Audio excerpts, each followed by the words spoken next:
Space City and Space University matchup this Friday night in prime time.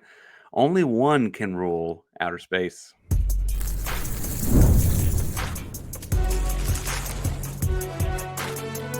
You are Locked On College Crossover, part of the Locked On Podcast Network. Your team every day. It is a crossover edition of Locked On Cougs and Locked On UCF. I'm host of Locked On Cougs, Park Rangers, joined by Mike Giddens of Locked On UCF. Mike, we're going outer space Friday night. How you feel about it? I feel like the Knights have never lost a space game. And so I also feel like this could be the first time they lose a space game. so we'll see. Look, UCF has aspirations of going bowling, Parker. I think that they got to get this one if they plan to get there. Oklahoma State is another winnable game, but road games at Texas Tech and at BYU do not favor them. So this is a must get for Scott Frost and his squad if they want to go bowling. A must win for Scott Frost in year one. You've got the space race theme going throughout this and like some legacy of not losing that matchup Friday night. I want to get into all that. Transfer quarterbacks, what the big picture is behind this game and everything.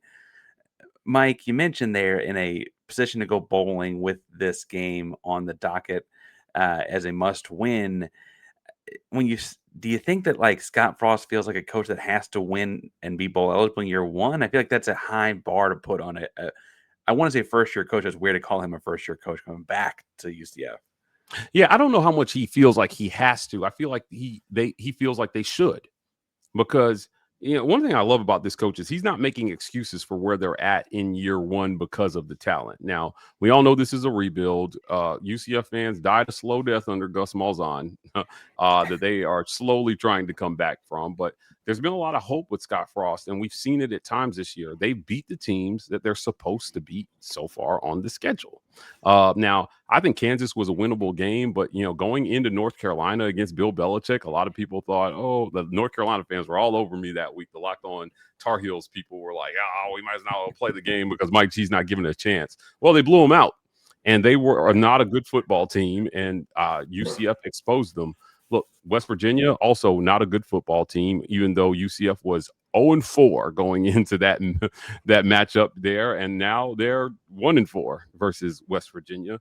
So I think they've handled business when they're supposed to. But, if you're Scott Frost, you're still looking for that signature win in year one that you can point to and say, hey, we've got this program headed the right direction. Now, 7 into Houston, before we started recording, you and I talked about that Houston schedule there. And they kind of had a little bit of a flop versus West Virginia last week, but this still overall, I think, would be a good win for UCF under their belt. As a matter of fact, if they could win this one, this would be their best win of the year. Well, and Houston being a 7-2 is interesting because I don't think anyone would be upset if you told them in the preseason you're going to be 7-2 heading to Orlando. I think everyone would have been happy about that. The way the last 2 weeks have played out, where you beat Arizona State out west and then lose to West Virginia at home, I think has some people confused as to what to make about Houston, even internally. Are you the team that dropped the ball against West Virginia in your own backyard, or are you the team that went to Tempe and beat Arizona State? And people act like Levitt was hurt. He did throw 35 passes that game. Like he played a lot of that game before going out injured. UCF's the same way to me, and I don't mean to seem like the spectator that's only checking in on them sometimes, but like when they opened up and blew the doors off North Carolina, I was like, oh, these guys are back. This feels for real. And then I checked in on it a couple weeks later. I was like, oh, they hadn't won a game since. and was it just riding that high? Is Carolina that bad? What's that roller coaster been like on the inside? I'll tell you, look, conference schedules bring reality checks. So Kansas State, even though they had a rough open to their season, were still pretty formidable. They beat UCF by 14 points, 34-20. Kansas, close game, 27-20 there. One that should have been winnable by UCF. Really gave that one away. Cincinnati, probably the most intriguing game on this schedule, right? Like Cincinnati was, one of the more formidable teams at the time in the Big 12. UCF lost that game 20-11. And this has been about the inability to be able to generate the requisite amount of offense. Think about it. In those 3 straight losses, You gave up 34 points, 27 points, and 20 points. So nobody really blew the doors off UCF. It was just an inability to score points. You scored 20, 20, and 11, and you lost. And I want to point out, when they lost to Cincinnati, they dominated time of possession in that game 40 minutes to 20 minutes, which is an unbelievable stat to lose by 9 points. 40 minutes with the ball and just 11 points. You know, that doesn't seem to math. Like, Yeah, it's unreal, right? You mentioned lack of offense, and so I don't want to belabor, I'm sure you've broken it down your fan base a lot, but Houston folks might be listening for the first time on this. Only 3 against Baylor last week. Now, we hadn't seen Baylor close and personal yet. We did see West Virginia close and personal. Y'all blew the doors off of them, so maybe I should be more scared of the rest of the Houston schedule. But 3 points against Baylor, I get that it was in Waco, but like that defense has not been known for shutting down offenses. Yeah, look, this is all about UCF's offensive struggles. That's all it was, what you saw versus Baylor. Look, I mean, I don't want to disrespect the Baylor Bears because Sawyer Robertson is one of the better passers, if not the best passer in the country. Now, maybe not by completion percentage, because his completion percentage leaves a lot to be desired in the low 60s. But outside of Sawyer Robertson, Baylor sucks. Yeah. I mean, I'll say it. Baylor sucks. I watched Auburn blow the doors off them in game 1, running the ball, and they're a sub 500 football team right now. So, UCF is stopping themselves offensively, and this is only a problem that will be solved through recruiting. They need a good signal caller. They've got a guy in the wings right now who I really like. I've interviewed him twice on our channel, Kane Archer. He is the absolute real deal. I can't wait to see Scott Frost and McKenzie Milton get a hold of this kid. He'll be enrolling early in the spring and ready to get to work. A lot of UCF fans were worried. They were like, Mike G, don't talk about this guy too much because other people might drop NIL dollars in his lap and he won't be a UCF Knight anymore. But, it's year 1. And what year 1 is about, it's about laying a foundation to show something. Right? You can't lose every game that matters. I think this game versus Houston, which is also the space game, is one that matters. So if you win this one, you can still sell the recruits that you're moving the program the right direction, and you can start to get those game-breaking players in the door. Like I said, McKenzie Milton who is the quarterback coach now. He was the quarterback at the helm of that 2017 that went undefeated through college football and beat the brakes off Auburn in a bowl game here. As a matter of fact, Parker, I got a little souvenir from that game. This is the belt from that game. I don't know if you can see this, but there's the losing team right there. There's Auburn, and there's UCF. There's the winners, and they even put all the past champions on there. I'm gonna hold that up for everybody there of the Peach Bowl. So it's a rich tradition, I think, for the Knights here that they're trying to resurrect under Scott Frost. And it starts in year 1, like I said, and no one had championship aspirations this year, but I think already people are seeing that UCF is a little better than they thought they were going to be. Even in, I don't know if you have the graphic loaded, but in our own internal Locked On Big 12 poll, they voted UCF 15th out of 16 teams, and they were wrong. We're 13th out of 16. I don't have it in my crossover package here, but it was funny. It's like they're fit, and then Arizona's I think the only one lower, but Arizona didn't have a host, or maybe it was Cincinnati, or anyway, in a very funny kind of way. You mentioned the next quarterback. Houston's excited. Actually, you mentioned the Peach Bowl. I should probably point out, like, a Houston fan's going to get mad at me if I don't mention, Houston's got their own Peach Bowl from a couple years prior. It wasn't an undefeated season, so it's not quite the same argument for national championship. It was a pretty dang good year. I would say that interesting to me is both of these teams bring in transfer quarterbacks that have kind of assimilated in very different ways, but they're both hitting the portal as a part of this rebuild. And, I think are hitting fairly different levels of success. But Mike, before we get to all that, we do need to tell folks about our friends over at FanDuel supporting the show today. Yeah. The NBA is back. Houston's a basketball city, Mike. I don't know if you've heard that, but NBA is, I guess, football to Texas. We're everywhere, but Rockets doing pretty well. Cougar basketball's doing pretty well. No better place to get on the action with all of that than with FanDuel. If they're a sports betting partner of the NBA, if you missed the start of the game, want to ride the hot hand, FanDuel has live bets on everything from who's going to score next to fourth quarter comebacks, Plus, you can even combine your live bets on a same-game parlay for a shot at a bigger payout. It keeps every game exciting, especially when your team is making that late push. Right now, FanDuel's giving new customers $300 in bonus bets if first $5 bet hits. Head to FanDuel.com to sign up and win your FanDuel game today with FanDuel, official sports betting partner of the NBA. They got this one at a 1.5-point favor for Houston to push. So if you think you got a decision to make after today's show, go check it out at FanDuel. Mike, this game has two transfer quarterbacks in it. Connor Wegman was fairly highly touted out of high school, and so I think people know a lot about Yeah, old I know Connor him well. Wegman.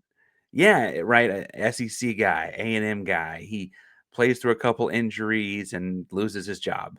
And bluntly, A&M replaced him, and is at the top of the world right now, undefeated in the SEC. Right.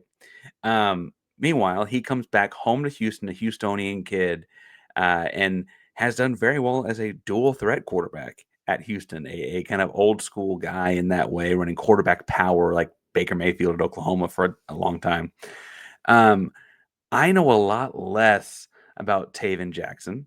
I was asking you questions about his background before we started the show because I know so little about Taven Jackson. What do Houston Cougar fans need to know about Taven Jackson? Yeah, he's the former backup at Indiana. He came in and he battled with the Florida Atlantic transfer Cam Fancher for the starting job in the offseason. Fancher won that job, it should be noted. But Jackson, Scott Frost noted that it was a close race and they feel like they had a few guys who could do the job. And he felt like both these guys could do the job. But 1.5 quarters into the season, Cam Fancher got hurt because the offensive line gave up a free rusher straight on the quarterback and they murdered him and he was gone. And so Taven Jackson stepped in and really saved the day. The offense was looking really subpar for that 1.25. Jacksonville State was looking formidable defensively. Charles Kelly, former Auburn defensive coordinator, is taking over as head coach there. He's got those guys playing ball. And Taven Jackson saved the day. He saved them from an embarrassing open day loss. He went on to have a great game versus North Carolina and Bill Belichick. Tar Heels are kind of floundering, so I don't know how much of a feather in the cap that is. But again, it was a game UCF should have won and did win. And he's played well in spurts this year. Look, this is not what Houston fans should know is these quarterbacks are doing a lot of the heavy lifting because this is not a good offensive line in pass protection right now, unfortunately. Now, I don't know if you saw the news, but their position coach, Sean Clark, passed away earlier this season. So they've been playing with heavy hearts all season, losing their position coach. But they've struggled at times to protect the quarterback and give these guys time to throw. Cam Fancher is the more athletic of the two quarterbacks, and they had decided to go with him at one point because the offensive line protection was so bad. You need a guy who can move around back there and make plays. But Taven Jackson is more likely to hang in the pocket and make a throw. He's a pretty good downfield passer, and he's going to have to make plays in this one if they expect to win. So this isn't to me. This is all about can you get the requisite amount of quarterback play to keep the defense honest. Keep those linebackers back and then run the ball, control the clock, limit possessions for Houston offensively. Houston ranks near the bottom of the Big 12 in total yards per game, man. So you can't let them be good at the thing that they're bad at by giving them more possessions to do it here. You got to hold the ball, keep them off the field. And I think that UCF could have a chance in this one.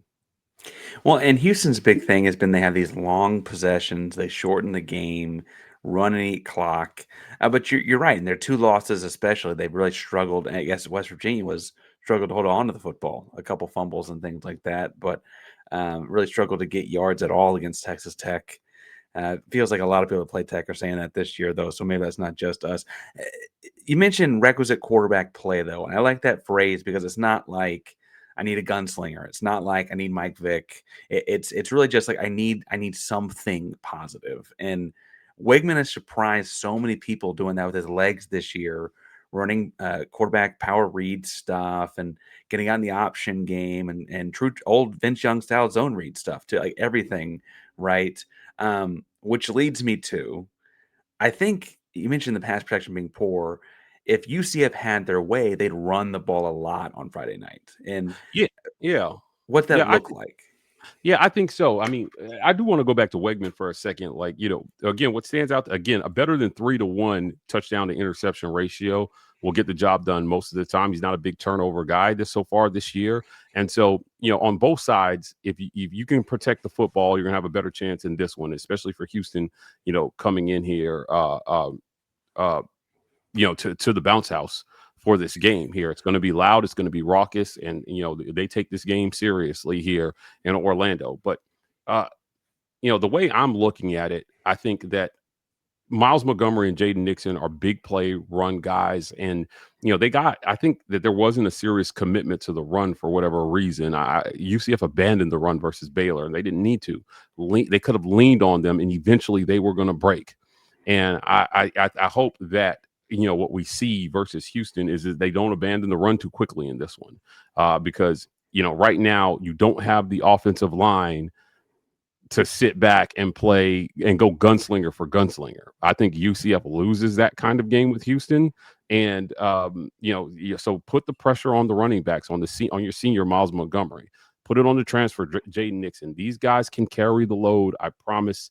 And then you want Taven Jackson to make plays and spots to keep your offense moving. But on first and second down, run the ball, try to get ahead of the chains, try to get the third and manageable every single down. And then you just have to have good plays, man, to convert. And that's just it. I don't think Scott Frost was necessarily in his bag play calling against Baylor. He's going to have to be in his bag definitely against Houston. Well, and so when it comes down to the, staying ahead of the chains and playing clean football, it's almost cliche because every program will say we don't want to commit penalties and stuff like that. Different programs do it different levels of or have different levels of success. Scott Frost was kind of, frankly, known for that kind of stuff in his first stint at UCF. He was a very disciplined program. In their 4 wins, I'd imagine that's gone well for them, Mike. But they're not 4-0, and so is that you say that is that going to be a problem for them Friday night as you watch? I mean, you watch them every week very closely. Yeah, I think it could be. Right. Like, this is just a very incomplete team right now. And I think that's my message to most people. Again, year one, you're trying to lay the foundation. You got to go out and you got to recruit. But I like that Scott Frost is not making excuses for where they're at. He's just simply saying, you know what? We got to do better. We've got to coach it better. We've got to get better in every aspect of the game. So, this week, that was a big focus in practice was just get back to the fundamentals. Let's erase the stupid penalties that plague us. Let's play our brand of football. He described this offense this offseason as like trying to learn a different language for these players, and that we're barely fluent, halfway through the spring. And, coming into fall camp, they were a little bit more fluent, but I'm not sure that they got quite there. And so sometimes installing a whole new system with a bunch of new players is a multi-year task, and UCF is not even a whole year into that right now. So, look, the bottom line is they got to get better in a lot of things here. I think Houston is in a good spot to come in and try to get a win here. I'm not saying it's going to be easy, but I do think that, this game could go either way. We talked about the spread before we started recording, 1.5. And I think it flipped from one to the other in the last few days. So certainly a lot of people think this is a coin flip. The ESPN matchup predictor has been pretty accurate on UCF games right now. They're giving UCF a 60.4% chance to win this game. I'm not sure it's that high, but I do think this will be a good game. Well, and so you mentioned the coin flip of this all and how this really could be a close, fun matchup. I've pitched in the offseason that I think this would be a fun rivalry, Space City, Space University, the fun things. And you kind of got to force one with 2 very young schools in a lot of ways. The 2 youngest Power 4 schools in America. In terms of like when they were founded and create athletic programs. I want to pluck your brain about what that coin flip could result in, because it's real fun to go roll dice until you lose all your chips, right? And so I want to get in that in just one. That sounded way too confident. Like, yeah, I've done that before. Before we get into all that. So Mike, you mentioned this game being a coin flip. 1.5 point spread. I think it actually opened the other way. It'll probably close at a 1.5 point spread a different way. It'll probably go back and forth a few times, of course, the week. UCF's got to make a bowl, you said, and I don't mean this in a rude way. I'm being realistic. If they don't beat Houston, I don't think they can. Yeah, it's going to be tough. They're going to have to pull off a massive upset. I'm not saying they're not capable of that, but they're definitely not going to be favored to do that. So if you want to make a bowl game, this is the one you got to get. I think everybody's going to beat down on Oklahoma State this year. Screw them. They don't have the man anymore that's 40. So if you're UCF, you get that one, you get this one, and then you go bowling. Right? If you're Houston, you're already bowl eligible, obviously, but you've got your sights set a little higher. Maybe some teams slip up down the stretch ahead of them. I know it's kind of a long shot for them to make that Big 12 title game at this point. But, I do think that before we're losing to West Virginia, they were primely positioned to really make a run in the national picture here, albeit with an easy schedule. So, both teams have things that they're playing for here. Like one has higher goals, other has what essentially are year one goals. But they're both very important to the fabric of where these teams want to be. And, I think if you're UCF, you've got to get one that matters this year. I'm not sure they've got a game that matters. I don't count the North Carolina game. I just don't. I know you were 0-4 versus West Virginia coming into that game, but I don't count that one either. They were a bad football team with a first-year head coach as well, too, and you beat them the way you were supposed to be. This is a game that matters. It's a space game. It's one you've never lost, and it's against a team with a winning record that has real wins on their schedule. So, yes, I think that they got to get this one. Well, it's funny you mentioned West Virginia as being not a good team, and so that's why you don't count it in your calculus here. Because losing to West Virginia is exactly why I think this is also a must-win for Houston. Weirdly, and I think it works well there that Mountaineer Paul and West Virginia kind of the punching bag, and I don't mean to punch down. Yeah, I love Mountaineer Paul, but they suck. Well, and so frankly, there was so much steam about Houston doing well and 7-1 going into that game. And they had dropped one in a way that, if I'm just being honest, felt like very Dana Holgerson vibes. I don't know if Dana ever wins that game. We're riding high at 7-1, right? He just didn't. And so then you're like, okay, quick reset here. You turn around and play again on Friday night. You got to go on the road to do it. Like, what are we? Which team are you? Right? Are you the team that crumble with the bright lights on you, or are you the team that won to Arizona State and won that football game in a fairly commanding fashion? He had a big two-score third quarter and like 24-0 lead at one point. I mean, it was a big deal. And so I think that Houston's kind of at a similar apex, like which kind of season are we about to have? And I think that makes this particularly interesting on Friday night primetime. It's not on the four-letter network, so you don't have to worry about your YouTube TV subscription or whatever, right? Like this will be a big deal game. And I wonder which Houston shows up. If the Houston shows up that went to Arizona, we got a great Arizona State, but went to the state of Arizona, got a great shot. If the Houston shows up to lay an egg for the first half, turn the ball over 4 times against West Virginia, I think that space thing works out well for them. Like, well, Parker, hopefully they're not too pissed off at us after losing to West Virginia. That's what they're saying here. We're like, I think we would have rather they won that game than lose to West Virginia and come into the bounce house all mad at us. But we'll see. I think this is going to be one of the more underrated games here this weekend between these two teams. It's going to be a fun one to watch. Game day is at BYU, Texas Tech, with Texas Tech and BYU and Utah all in the top 13 in the college football playoff. It does feel like there's all eyes on the Big 12 right now in a really positive way. It frankly, I mean, in competition with the ACC, I think they're kind of winning that one by a lot these days. I kind of feel like kicking off the weekend with a big Big 12 game, an exciting one in the bounce house, crowd going crazy, would be a big part of a Big 12 weekend. At least to me, right? They'll open up college game the next day talking about it in a lot of ways. I want to get a prediction from you. We're early in the week. The FanDuel line is going to move, so I'm assuming you can move some too. I'm not going to hold you to it, but where are you feeling at right now? Oh, man, I thought we would do this last. But right now, I think, again, UCF has never lost a space game. Houston has every reason to win this game. We've seen the Jekyll and Hyde of UCF here, but I'm going with UCF in this one. I think it's a wacky game, and I think UCF wins this one 21-20, and both teams are absolutely soiling themselves at the end. And I think this is I don't see them hitting the over. I think the over under on this game is 45.5. What do we I got here? found on FanDuel at 47, but yeah. 47? Okay, yeah.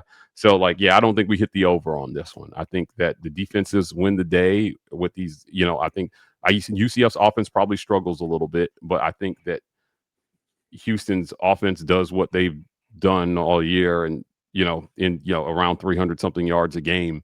And this is a 21-20 game. So I'm giving UCF. I I'm would giving expect UCF nothing to win less. here. And Yeah, yeah, I wouldn't and, expect and that. I think at a 1.5 spread, they still don't cover, right? Like so. Yeah, Yeah, good don't teams bet win, bet great on them teams to cover. cover. Yeah. Yeah, so I'm with you on a lot of the wackiness. I think this is like prime for like a scoreagami. Like you get a safety here, a mixed extra point there, something weird. Like I could see all kinds of weirdness happening, and you get like 23-20 or some 25-22 or some sort of a score you just don't see very often.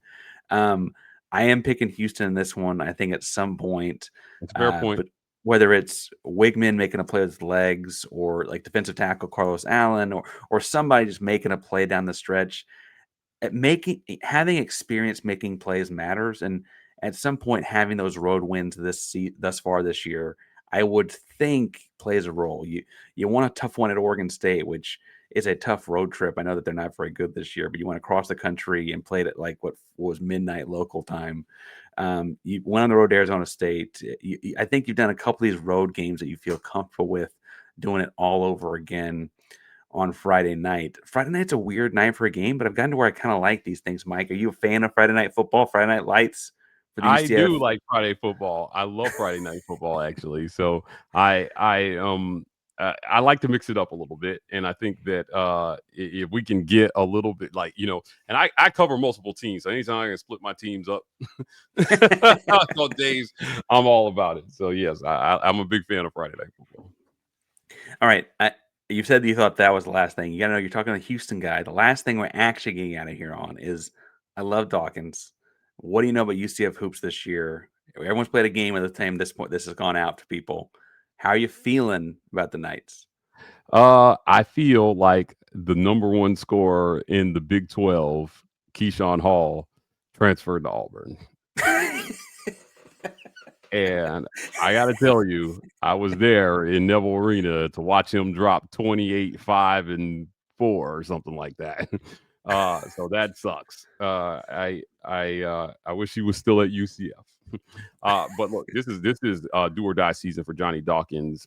Terry Mohajir is really kind of, he's out of excuses to make for Johnny Dawkins there. It was a rough season for UCF last year where they had a lot of games in their pocket they could have won, man. And they were so close a lot of times to just big time upsets, and they just could not get over the hump last year. It was brutal.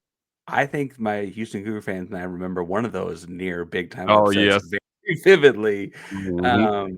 And look, I'm like you. I like Dawkins a lot as a guy. I feel like he's kind of got to win this year. Obviously, I feel pretty good about Houston, and that's a whole separate show. But when they match up later, we can do more on the basketball talk later this year. That is Mike G covering UCF with Locked On UCF. I'm Parker Ainsworth of Locked On Cougs. This has been a Locked On College crossover. Locked On Podcast Network. Let's bring you your team each and every day. I wrap up with Go Cougs. I don't know what the Knights do down there in Orlando. Go Knights.